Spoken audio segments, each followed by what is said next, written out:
या फिर कहीं रुपया पैसा अटक गया हो, नहीं निकल रहा हो,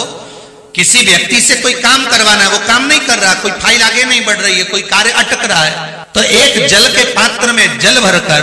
5 बेलपत्री शिव जी को समर्पित कर कुंदकेश्वर महादेव का नाम लेकर एक सफेद पुष्प बेलपत्री के ऊपर जो शिव जी को चढ़ाई है उस पर समर्पित कर जल जो लेकर गए हो, अपनी उस कामना को कर कि मेरा ये कार्य अटक रहा है, ये कार्य नहीं हो रहा, कुंदकेश्वर महादेव का नाम लेकर धीरे धीरे जल की धार चढ़ाइए। और एक बात हमेशा याद रखना, फिर निवेदन कर रहे हैं, अच्छे से समझ लेना, शंकर जी पर जब जल चढ़ता है, शिव जी का जब अभिषेक होता है, शंकर जी पर जब जल चढ़ाया जाता है, दूध चढ़ाओ, जल चढ़ाओ, कुछ भी चढ़ाओ, पर एक बात का स्मरण अपने जीवन में होना कि इतने ऊपर से मत चढ़ाना कि जल चढ़े और छींटे आपके ऊपर। बहुत ध्यान दीजिएगा। यहां तक वर्णन करा गया है कि शंकर जी का जल चढ़ा हुआ जहां से बहकर जाता है ना, उसको लांगा तक नहीं जाता। यहां लांगते हैं क्या? नहीं ना, परिक्रमा भी करेंगे तो वहीं से लौट कर वापिस इधर जाएंगे।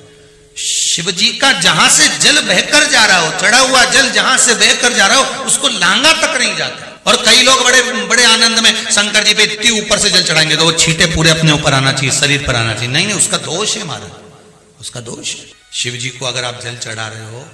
जैसे आप भगवान को अगर जल चढ़ाओ, दूध चढ़ाओ, तो मान लो अगर जैसे एक सरल भाषा में समझ लो और अच्छे से कि जैसे ये शिवलिंग है शंकर जी का, ये शिवलिंग है और आप जल चढ़ा रहे हो तो इतनी ऊपर से छोड़ोगे तो पानी का छींटा तो अपने ऊपर आएगा, पर वही जल, वही दूध, वही सामग्री आप शिवलिंग से थोड़ी सी दूरी बनाकर अगर आप समर्पित करेंगे तो बाबा उसको स्वीकार भी करता है और आनंद की अनुभूति भी होती है, कार्य में सिद्धता भी, कार्य में उसकी सिद्धता भी।